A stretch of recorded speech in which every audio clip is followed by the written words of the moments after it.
laga Amazon irratti kan jirudha jechuudha. Lafaa si'a lama qaxxaamurudha. Temperature ammoo degree Celsius tokkodhaan xiqqaati. Garuu naannoo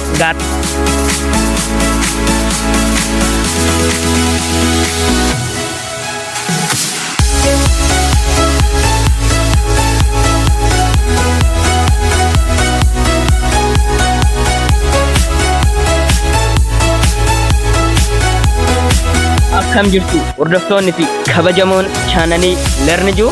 Chaanalii Learnju kun chaanalii haaraa waan ta'eef subscribe, share, like tolchaa gaaffii yaada qabaatan gara koomentiidhaan na beeksisuu dandeessu. Hadda ammoo viidiyoo addaadhaan dhufnee jirra. Barattoonni hedduun gaaffii na gaafata turtanii maadha barnoota biroos hin jalqabi jedhaa turtanii akkuma isaan yaada keessanis fudhadheera. So kanaafuu barnoota har'aa keenya immoo barnoota hawaasaa gaaffiilee kan hojjennu ta'a. Gaaffiin kunis moodela kan dabalatuudhaaf ministeerri bara 2015 fi 16 irraan gaaffii muraasa fudhadhee isaniif dhiyeessuudhaaf na yaalaa hanga xumuraatti na waltaan turaasaniin jedha jechuudha. Gaaffiin jalqabaa addunyaa keessaan lagni mudhii lafaa si'a lama qaxxaamurkamedha. Inni jalqabaa Naayil. Inni kan argamu ardii Afrikaa keessatti argama yommuu ta'u laga dheeraa jechuudha. Akka addunyaatti dheerinaadhaan sadarkaa tokkoffaa irratti kan argamudha jechuudha. Lagi Amaazonii immoo ardii Ameerikaa kibbaatti kan argamuu fi kana malees qabee bishaanii fi bal'inaadhaan akka addunyaatti sadarkaa tokkoffaa irra kan argamudha. Lagi Yaangitiz kan jedhu kun ammoo inni kan argamu immoo ardii Eeshiyaa yookaan Chaayinaa keessatti kan argamuu fi laga dheeraa ardichaati jechuudha. Ardichaadhaaf laga dheeraa jechuudha. Lagi Koongoo ammoo kan argamu inni Afrikaa keessatti kan argamuu fi qabee bishaaniidhaan laga Amaazon kanatti aanee sadarkaa lammaffaa irratti kan jirudha jechuudha. Inni kunis kana malees mudhii lafaa si'a lama qaxxaamuruudhaan kan beekamudha. So deebiin keenya isa daarratti jiru kanaadha jechuudha. So sababa battaalaa ka'umsa waraana addunyaa tokkoffaa kan ta'e kam? A. Jarman weeraramuu Poolaandii. B. Ajjeefamuu Francis Ferdinand. C. Sabboonummaa. D. Aangootti dhufuu Naazism. Amma kun iddoo kana akkuma argitan sabboonummaan kun sababa bu'uuraati. Aangootti dhufuu Naazismii fi kana malees ilaalcha faasistummaa kun waraana addunyaa lammaffaa irratti jechuudha. Inni kunis sababa bu'uuraa kan ta'e waraana addunyaa lammaffaa irratti ta'ee jechuudha. Jarman weeraramuu Poolaandii kan jedhamu ammoo fulbaana tokko bara 1930 fi bara 1939 kanarratti warri Jarman kun Poolaandii jechuudha qabattee turte jechuudha. Poolaandii qabatteenna akka sababa battaalaa ammoo warri Faransaay, Ingiliizii fi Raashiyaan ammoo akka sababa battaalaatti Poolaandii kana fulbaana tokko bara 1939 fudhatte jechuudha. So kun waraana addunyaa lammaffaa irratti jechuudha kunis. So ajjeefamuu Francis Ferdinand fi haadha warraasaa ammoo sababa battaalaa waraana addunyaa meeqaffaati? Tokkoffaa irratti jechuudha. Isa baarratti argamu kanaadha jechuudha deebiin kenna jechuudha. Inni kaan immoo sochii diinagdee sadarkaa tokkoffaa kan ta'e kam? Amma sochii diinagdee sadarkaa tokkoffaa wanta uumamaan jiru kana kallattiidhaan tajaajilarra oolchuudha beekaa. Sochii diinagdee sadarkaa jechuudha. So qurxummii qabuun kun sochii diinagdee sadarkaa tokkoffaati. Daldala jechuun ammoo sochii diinagdee sadarkaa sadaffaa jechuudha. Inni kunis tajaajila kennuudhaan waan ol qabatu sochii diinagdee sadarkaa sadaffaa ta'ee turizimiis sochii diinagdee sadarkaa sadaffaati. Warshaaleenis sochii diinagdee sadarkaa lammaffaa jechuudha isaanis jechuudha. Kan biroo immoo kanneen armaan gadii keessaan humna irra lafaa teessuma lafaa jijjiiran kan ta'e kamidha jechuudha. Humnoota irra lafaa taanee teessuma lafaa jijjiirama. Amma akkuma beekamu humnoonni keessa lafaa fi irra lafaa jedhamuudhaan bakka lamatti qoodama. Humni irra lafaa kan jedhaman ammoo innis deebi'ee bakka lamatti qoodama. Humna irra lafaa adeemsa fiizikaalaadhaan kan jijjiiramu fi keemikaalaan kan jijjiiramu. Kanneen keemikaalaan kan jijjiiraman carbonation, hydrolysis, oxidation kun kanneen jijjiirama keemikaalaadhaan jechuun irra lafaa ta'anii jechuudha. So kan irra lafaa jedhaman jijjiirama fiizikaalaadhaan ammoo kan bubbeedhaan kan raawwatamu biqiltootaadhaan jijjiirama biqiltootaadhaan kana malees bishaandhaan kan raawwatamu. Kunneenis bishaan jechuudha bifa lolaadhaan jechuudha. Kan raawwatan kun irra lafaa jedhan adeemsa fiizikaalaadhaan. So kanaafu kan keessa lafaa ammoo kunooti. Akkuma argitan volkaanoon jira, hollannaan lafaa jira, babbaqeensi lafaa jira, daddanchaa'insi lafaa jira. Kunneen kan maal kan keessa lafaattidha jechuudha. So kunneen sadiin hin ta'an jechuudha sababa kanarraan kan ta'e. So kanaafu deebiin keenyasa baarratti jiru kanaadha jechuudha. Volkaanoon keessa lafaa bahee magmaa boolla tokkoon bahee irra lafaatti yoo qorre maal jedhama? Volkaanoon keessa lafaa bahee magmaa maani boolla tokkoodhaan bahee irra lafaatti yoo qorre maal jedhama? Volkaanoon iddoo itti qorrooratu hunda'uun bakka lamatti qoodama. Volkaanoo keessa lafaan bahee irra lafaatti qorruu fi volkaanoo keessa lafaatti qorrudha. Sun volkaanoon keessa lafaan bahee irra lafaatti qorru kun kan humnaadhaan keessi lafaa ho'a yommuu ta'e kan gara alaatti ba'udha. Yommuu gara alaatti ba'u ammoo boolla tokkodha yookaan boolla baay'een ba'uu danda'a jechuudha. Magmaan kun jechuudha. Magmaan boolla tokkodha yookaan boolla baay'een ba'uu danda'a. Boolla tokkodhaan gaafa ba'e veenetinna. Boolla baay'eedhaan gaafa ba'e ammoo fiishaaree jenna. So ama gaafiin keenya ammoo maal jedha? Boolla tokkodhaan kan jiru. So deebiin keenyasa baarratti jiru kanaadha jechuudha. Biyyoota Awurooppaa keessan biyya yaadrimee daldala garbaa daldala seera qabis jedhu bakka buusu mormii daldala garbaa jalqabsiiste tamedha. So biyya kamiidha jechuudha? Biyya Ingiliizi kun yaadrimee daldala garbaa daldala seera qabeessi jedhuudhaan bakka buuse jechuudha. Bu'aa waraana addunyaa lammaffaa kan ta'e kamidha? Bu'aa waraana addunyaa meeqaffaa? Lammaffaa kan ta'e. Hundeeffamuu liigii mootummoota addunyaa kun waraana addunyaa tokkoffaa irratti jechuudha bu'aa isaa. Diigamuu mootummaa gonfoo atumaan Turkii. Inni kunis bu'aa osoo hin taane bu'aa waraana meeqaffaati? Innis addunyaa tokkoffaa jechuudha. Inni kan olaantummaa siyaasa dinagdee Ameerikaaf Raashiyaa. Inni kunis bu'aa waraana addunyaa meeqaffaati? Tokkoffaati. So hundeeffamuu dhaabbata mootummaa gamtoomanii waraana addunyaa meeqaffaadha kuni? Lammaffaadha jechuudha. So deebiin keenya isa kamiidha? Isa daarratti jechuudha. Gaaffii keenya ilaalchisa jechuudha. So gaaffiin inni 8ffaa. Waraanni addunyaa tokkoffaa olaantummaa garee kamiin xumurame? Waraana addunyaa meeqaffaa? Tokkoffaa jechuudha. Garee Axis kan jedhamu kun waraana addunyaa lammaffaa irratti garee hundeeffaman jechuudha. Jaapaan, Xaaliyaanii fi Jarman kan dabalatudha. Garee Axis kun waraana addunyaa lammaffaa irratti warra hundeeffamanidha. Kuni hin ta'u jechuudha. Garee walta'innaa innuu keessa hin jiru. Garee walta'insaa ammoo duraanuu walumaan jiran warri kanneen akka Faransaay, Raashiyaa, Ingiliiz kunneen addaan hin baane jechuudha. Waraana addunyaa lammaffaa irratti jechuudha. Isa kanaadha jechuudha. Deemii caarratti kan jiru jechuudha. Inni daarratti kan jiru ammoo garee giddugaleessadha. Garee giddugaleessa warri kanneen akka atumaan Turkii, Jarmanii fi warroonni kunneen waraana addunyaa tokkoffaa irratti garee giddugaleessa warra ijaarratanidha jechuudha. Kan nu gaafatamne immoo waraana addunyaa lammaffaa irrattidha jechuudha. Warra injifatanidha kan gaafatamne jechuudha. Sochii lixaa Awurooppaatti fooyya'insa amantii fiduudhaaf jaarraa 16 keessa jalqabe kamidha?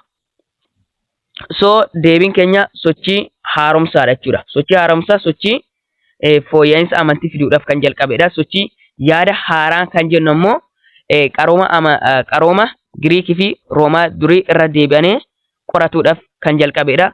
Sochii faallaa haaromsaa ammoo warra amantii Kaatolikii kanarratti sochii haaromsaa kanarratti jechuudha.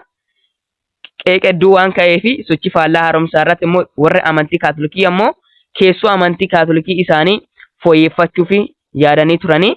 So kun sochii faallaa haaromsaati. So deebiin keenya isa irratti argamu jechuudha. Sababa jalqabbii waraana ololaa kan ta'e kamidha? Sababa jalqabbii waraana ololaa akkuma beekamu rakkoo siyaasaan kan jalqabeedha jechuudha. Rakkoo siyaasarraan kan eegaledha. Warri Ameerikaan warra kooministii hordofan kanneen irratti shakkii waan qabduudhaaf rakkoo siyaasarraan kan jalqabeedha jechuudha. Haadha deebiin kenna isa irratti argamu kanaadha. So maallaqni mootummaan tajaajila adda addaa irraa argatu maal jedhama? Tajaajila kanneen daldalaarraan kana malees hojjettoota mootummaa garaagaraa hojii mootummaa hojjetan kanneen irraan kan argatu kun galii jedhama jechuudha. Biyya keenya keessatti sassabni gibiraa sagantaaf qaama leenja'ee itti gaafatamummaa qabuun kan eegale bara mootii kamii ta'e? Bara mootii Haayile Sillaasee jechuudha. Kan jalqabe sassabni gibiraa sagantaaf qaama leenja'eedhaan kan jalqabe jechuudha. Isa baarratti argamu kanaadha jechuudha deebiin kenna. Biyyoota armaan gadii keessa waraana addunyaa tokkoffaa keessatti miseensa garee giddugaleessaa kan taate turte kamidha? Waraana addunyaa meeqaffaa tokkoffaa irratti miseensa garee kamii giddugaleessaa kan taate? Akkuma sanii jalqabe atumaan Turkii, Jarman kunneen walitti gurmeessuudhaan garee giddugaleessa ijaarrattee tenneerra. So kanaafuu deebiin kenna isa kamidha? Isa caarratti argamu kunidha jechuudha. Faransaay, Raashiyaa fi Ingiliis garee walta'iinsaa jechuudha. Waraana addunyaa lammaffaa irratti Allied Power'idha. Kunis isaanuma garee walta'iinsaa jechuudha. Isaan addaadhaan hin diigamne jechuudha. Yeroo sana ammoo Jarman, Jaappaanii fi Xaaliyaan ammoo garee Axis jedhamuudhaan waraana addunyaa lammaffaa irratti hundeeffatan jechuudha. Amaloota sochii bara yaada haaraa kamidha? Gaaffii inni jalqabaa jechuudha. Amaloota sochii yaada haaraa isa kamidha? Yaada bara haaraa jechuudha. Mirga bilisummaa yaada ofii ibsachuu jenneerra. Beekumsa dagaagfachuu fi sababa amansiisatti fayyadamuu kunis sirriidha. Gad fageenya yaaduuf of gaafachuu dhabuudha. Amma deebiin kun gad fageenya yaaduun of gaafachuudha sirrii mata jechuudha. Kun lamaan sirriidha. Abbaan kun sirriidha jechuudha. Jalqaba sochii yaada haaraa jechuun maal jechuu akka ta'e jalqabaarraa laalleerra jechuudha. Sochii yaada haaraa jechuun qaroomaan Giriikii fi Roomaa durii irra deebiidhaan maal godhuudha? Qorachuudha jenne. Innis kan jalqabe jaarraa 14ffaa jechuudha. Eessattidha? Xaaliyaan keessatti jalqabe jechuudha sochii yaada haaraan jechuudha. So deebiin kennaa isa maadha? Daarratti argamu jechuudha. So sochii faallaa haaromsaa maal jedhamuun beekama? Amma akkuma jalqaba jennee maal jenneerra? Haaromsa keessoo amantii maaliiti? Kaatolikii jechuudha. Qeeqa adda addaan irratti baay'atee warra amantii kaatolikii maal jedhane? Okay. Amma amantii keenya maal godhuu qabna? Sirreeffachuu qabna jedhaniiti jechuudha. Tarkaanfilee garaa fudhachuu jalqabanii kaan ammoo yeroo biraallee tarkaanfilee sanneenillee isanitti hima. Kanaafuu deebiin amma yeroo waan hin qabneef jechuudha. Deebiin isa caarratti argamudha jechuudha. Gaarreen dadacha'iinsa lafaatii uumaman keessanii kan ardii Afrikaa keessatti argamu kamidha? Gaarreen uumaman fakkeenyaaf Alpis kan jennu kun ardii Awurooppaa keessatti argama jechuudha. Ras Deeshin kan jedhamu ardii maanii keessatti kan argamudha? Ardii Afrikaa keessatti kan argamu ta'ee isa guddaa maandhaan kan uumamu kun dadacha'iinsanii kan uumamee miti jechuudha. Atlas ammoo inni gaara dadacha'iinsaan uumamee eessatti argama? Ardii Afrikaa keessatti kan argamudha jechuudha. Ol ka'iinsa lafaa kan hin to'anne isa kam jechuudha? Ol ka'iinsa lafaa kan hin to'anne isa kam jechuudha? So temperature, rooba, dhiibbaa qilleensaa, bubbee. Amma akkuma beekamu ol ka'iinsa lafaa kanneen to'atan kanaan dura kan jenne ilaalle temperature ol ka'iinsa lafaa ni to'ata, roobis ni to'ata, dhiibbaa qilleensas ni to'ata jechuudha. Bubbeen ammoo ol ka'iinsa lafaa maal hin godhu? Hin to'atu jechuudha. So fakkeenyaaf ol ka'iinsi lafaa gaafa dabalaa deemu jechuudha. Ol ka'iinsi lafaa gaafa dabalaa deemu temperature ammoo digirii Celsius tokkodhaan xiqqaachaa deemaa jenneerra. So fakkeenya kana malees roobni yeroo dabalaa deemu ol ka'iinsi lafaa sanga tokko ni dabala. Garuu naannoo gaarreen gurguddoo akka raashideeshin irratti immoo ol ka'iinsi lafaa yommuu dabalu rooba immoo hin xiqqaataa jechuudha. So dhiibbaa qilleensaa immoo gaafa ol ka'iinsi lafaa dabalaa deemu dhiibbaa qilleensaa immoo maal ta'aa deema xiqqaachaa deema jechuudha. So deebiin kennaa isa daarraatti argamu jechuudha bubbee jechuudha. Kibba lixaa fi kibba Itoophiyaa har'aa mootummaa bulchiinsa mataa isaatiin bulaa turan jechuudha. Akkuma beekamu kibba lixaa fi kibba Itoophiyaa har'aatti mootummaa bulchiinsa mataa isaaniitiin bulaa turan kanneen akka Leeqa Naqamtee, Leeqa Qeellamii fi Kaafaa Waleetaa kanneen kunneen eessa kibba lixaa fi kibba Itoophiyaatti mootummaa bulchiinsa mataa isaaniitiin bulaa kanneen turanidha jechuudha. Kanaafuu deebiin isa daarratti argamudha jechuudha. Dhaabbanni biyyoota Afrikaa lixaa diinagdee walitti hidhuudhaaf hundeeffame kamidha jechuudha. Akkuma beekamu ECOWAS jechuudha. ECOWAS kun eessattidha? Lixaa yookaan dhiyaa Afrikaa diinagdee walitti hidhuudhaaf kan hundeeffamedha jechuudha. Inni IGAD ammoo kaaba bahaa fi bahatti kan hundeeffamedha jechuudha. Komeesaan immoo kibba bahaa fi bahatti kan hundeeffamedha. Sidas immoo kibbaa fi kibba bahatti kan hundeeffamedha jechuudha. So deebiin kennaa isa baarratti argamudha jechuudha.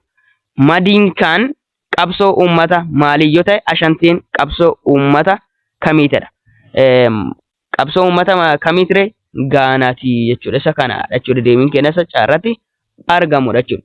Waraana addunyaa tokkoffaa keessatti gareen Axis kan jedhaman kan hangafa akkuma jalqaba irratti ilaalla jechuudha. Waraana addunyaa tokkoffaa osoo hin taane amma kunuuti dongora waan ta'eef waraana addunyaa lammaffaa irratti garee Axis kan jedhaman jechuudha. Waraana addunyaa tokkoffaa irratti garee giddu galeessadha. So waraana addunyaa lammaffaa irratti immoo garee Axis jedhamudha. So kanaafuu atomaan Turkii, Oostiriyaa fi Jarman garee giddu galeessa waraana addunyaa meeqaffaa irrattidha? Tokkoffaa irratti kanneen hundeeffamedha jechuudha. So deebiin kenna kanan ta'u jechuudha. Raashiyaa, Faransaay fi Ingiliz garee walta'iinsaa jechuudha. Kunis hin ta'u jechuudha. X Japan, Xaaliyaan, Jarman. So deebiin kenna isa caarratti argamu kanadha jechuudha. So kanneen bira waliigalteen guddaan xumuramuu waraana addunyaa tokkoffaa irratti godhame keessaan waliigalteen guddaan xumuramuu waraana addunyaa tokkoffaa irratti godhame waliigaltee Versailles kan jedhamu kanadha. Bara 1919tti kan godhamedha. Inni ammoo warri Jarman waraana addunyaa tokkoffaa kanarratti labsii waan kaasee waraana addunyaa kana jalqabsiisteef isaanirra akka beenya maallaqa guddaa akka baasuudhaaf kan taasifamedha jechuudha. Waliigaltee Versailles kan jedhamu kunichi jechuudha. Mootiin Aksum Merro'ee to'achuudhaan beekamu eenyudha? Akkuma beekamu mootiin Aksum Merro'ee to'achuudhaan kan beekamu Izaanaadha jechuudha.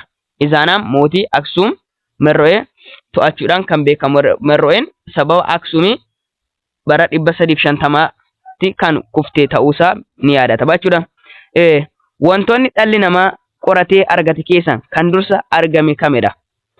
So meeshaa dhagaarraa hojjechuuf itti fayyadamuudha jechuudha. Meeshaa dhagaarraa hojjechuuf itti fayyadamuun jalqabaadha kan jalqabamedha. So ergasii ammoo ibiddaallee fayyadamuu itti jalqabe jechuudha.